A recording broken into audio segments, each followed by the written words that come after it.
বৃষ্টির মধ্যে এসে দেখি এখানে বলা হচ্ছে দাড়িপাল্লার প্রতীকের স্লোগান, কিন্তু সবার মাথায় দেখি একটা করে চেয়ার, কারণ উপর থেকে বৃষ্টি পড়ছে। এই জন্য এখন আল্লাহ তাআলা রহম করেছেন, চেয়ার এখন আমাদের কোমরের নিচে চলে গেছে, এখন আর মাথার উপরে নেই।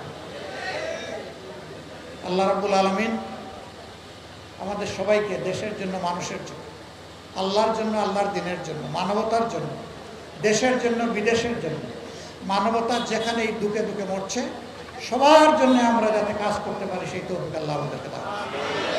সোনার বাংলাদেশ, নতুন বাংলাদেশ, স্বপ্নের বাংলাদেশ, শহীদদের বাংলাদেশ, জুলাই যোদ্ধাদের বাংলাদেশ, 18 কোটি মানুষের প্রাণের বাংলাদেশ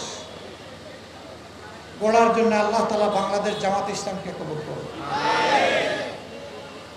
আমরা একা ক্ষমতার সাহায্য নিতে চাচ্ছি না, ক্ষমতার কোনো সাহায্যই নিতে চাচ্ছি না।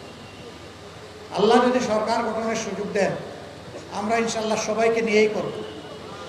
এমনকি নির্বাচনে যারা আমাদের বিরোধিতা করবে তাদেরকেও বলবো, আসুন এই মূলনীতির ভিত্তিতে আমরা দেশ থেকে দুর্নীতি নির্মূল করে একটা সুন্দর বাংলাদেশ, দুর্নীতিমুক্ত বাংলাদেশ গড়তে চাই। আপনারাও আসুন যদি এই নীতির সাথে আপনারা একমত হন। যারাই একমত হবেন তাদের ধর্ম কি, দল কি আমরা দেখব না, তাদেরকে সম্মানের সাথে বুকে ধারণ করে একসাথে সরকার গঠন করা হবে এবং সম্মিলিত সরকার পরিচালনা করা হবে ইনশাআল্লাহ। আমরা চাই শ্রমিক মালিক পরস্পরের সহযোগী, পরস্পরের ভাই। আমরা এই সহমর্মিতা, সহযোগিতার ভাবটাই আমরা এখানে স্থির করতে চাই। কিন্তু আফসোস, যুগের পর যুগ বিভিন্ন শ্রমিক সংগঠন আমাদের শ্রমিক ভাইদের অধিকারকে বিক্রি করে নিজেরা লাভবান হয়েছে। শ্রমিকদের ন্যায্য কোনো দাবি তারা আদায় করে নাই।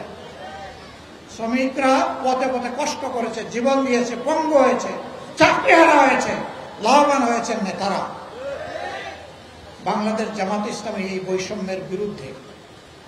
সম্মানিত ভাইয়েরা, এই কাফরুল মিরপুরে একসময় কিসের রাজত্ব ছিল তার সাক্ষী আপনারা। আল্লাহ তাআলার কাছে সাহায্য চাই, আবার যেন সেই দুঃশাসন এখানে ফিরে না আসে, কারো হাত ধরেই যেন এখানে ফিরে না আসে।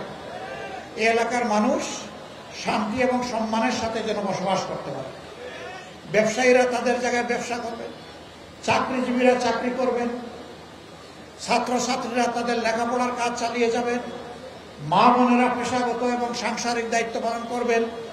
যার যার জায়গায় সম্মান এবং নিরাপত্তার সাথে তারা এই দায়িত্ব পালন করবে। আমরা সেই রকমই একটা কাফরুল এবং সেই রকম একটা মিরপুর গড়ে তুলতে চাই প্রাথমিকভাবে, এবং আমরা সারা বাংলাদেশের চিত্রই একাকার চাই, একই ধরনের চাই। আমরা কোথাও উন্নয়নের ক্ষেত্রে কোনো বৈষম্য চাই। এই কাফরুল এবং মিরপুরে কোনো খেলার মাঠ নাই, পার্ক নাই, সাঁতার শেখার জন্য সুইমিং পুল নাই, রাস্তাঘাটগুলো পর্যাপ্ত নয়, অপর্যাপ্ত। যা আছে কিছু কিছু জায়গায়, বেশ কিছু জায়গায় ভাঙনা ছোড়া, ড্রেনগুলা খোলা, ময়লা, দুর্গন্ধযুক্ত। এটা শুধু মিরপুরের কাফরুলের দৃশ্য, এটা আমাদের আধুনিক তিলোত্তমা ঢাকার দৃশ্য। আপনি ঘর থেকে বের হয়েছেন, হয় আপনার নাক দুর্গন্ধ প্রুফ হয়ে গেছে, অথবা নাক চেপে আপনাকে রাস্তা অতিক্রম করতে হবে। এর পাশাপাশি ছিনতাইকারী, চোর, ডাকাতদের, বাটপারদের হাতে আপনাকে পড়তে হবে। আমরা এই সকল যন্ত্রণা থেকে সমাজকে মুক্তির জন্য লড়াই করতে চাই ইনশাআল্লাহ।